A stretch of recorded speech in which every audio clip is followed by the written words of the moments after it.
कि उस समय की बात है जब पांडव और दुर्योधन के बीच में चौसर का खेल शुरू हुआ। लेकिन यहाँ पर ध्यान देने वाली बात यह है कि पांडव के साथ भगवान श्री कृष्ण स्वयं थे, तो वे आखिर में क्यों हार गए।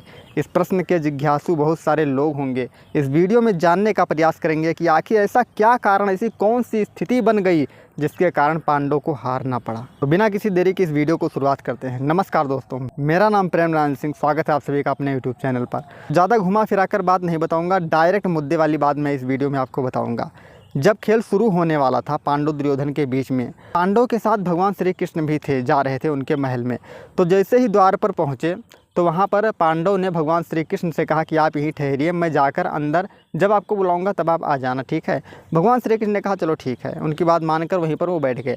अब ये अंदर गए और खेल शुरू हुआ। अब खेल जब प्रारंभ हुआ तो खेलने लगे, और जब धीरे धीरे खेल शुरू हुआ, 2-3 बार ये लोग खेल चुके। कुछ देर बाद मामा शकुनी को ऐसा लगने लगा कि मैं अब हार जाऊंगा पांडव से। तब मामा शकुनी ने कहा कि अब मेरी जगह पर मेरा भांजा यानी दुर्योधन खेलेगा। जो पासा खेल रहे थे, पासा को दुर्योधन को दे दिया गया। अब दुर्योधन चाल चलने लगा, अपनी खेलने लगा।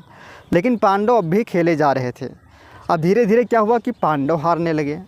तो जब पांडव हारने लगे तब इन्होंने किसी को नहीं बुलाया, यहाँ तक कि भगवान श्री कृष्ण खड़े थे द्वार पर।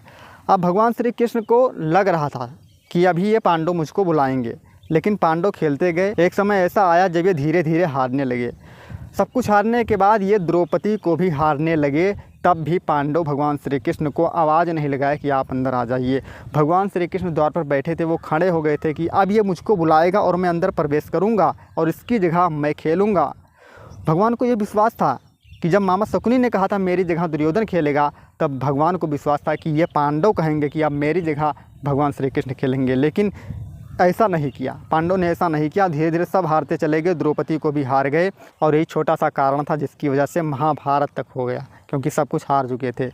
तो यही मेन कारण है भगवान को न बुलाने का। इसीलिए कहते हैं भगवान का साथ हमेशा होना चाहिए, हर पल उसका स्मरण होना चाहिए।